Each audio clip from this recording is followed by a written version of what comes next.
Well, you know, it may be a better player when you know you're going against somebody like Unitas and Barry. I used to take film. Take film home. I had a projector at home, and I would look at whatever I needed to do to study opposing receivers and quarterbacks, but also wanted to study the better defensive backs in the league.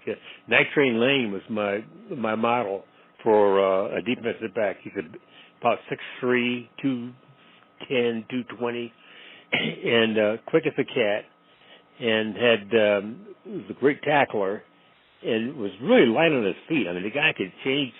I said, well, how is he able to do that? So we'd look at his pattern with his feet, how much he backpedaled, how much he shuffled, was he taking a position inside or outside, what happens on the zones, what happens on the blitzes, how he handled all of that, how close is he to the receiver, and all that, and I would track that.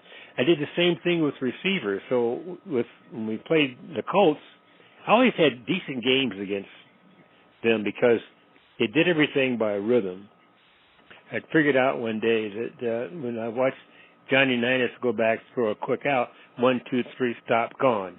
1, 2, 3, stop, gone. And Ray Barriers went 1, 2, 3, 1, 2, 3, and so they were both counting steps, and to determine when the breaks would take place. You know, I remember watching Unitas sometimes he would backpedal and look like he's taking little bitty choppy steps. Well, he's just counting the number of steps he needed to get back to time his pass route with Barry or anybody else who was throwing the ball to.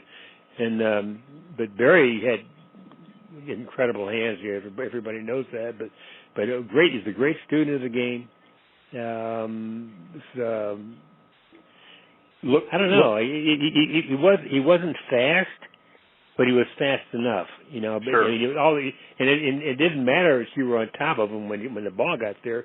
If he had a chance to get his hand on it, he'd catch it. That's the most difficult offense to stop.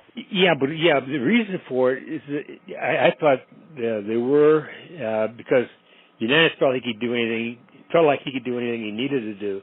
They would change as the game developed. You know, so maybe you come in with a game plan and they're running certain patterns. Maybe we're doing something they don't like or they want to make a change, and they would just make those adjustments as the game went on. I remember I watched the game on television when they played the Giants up in New York, the Yankee Stadium for the championship game, and Ray Barry must have caught a ton of balls. And really all they were doing, that wasn't all they were doing, after they realized how the coverages were being run, he and Barry adjusted their routes to open things up, and he just had a field day. And Amici wound up going across for the winning touchdown. But the passing game that day was incredible because they couldn't cover Barry.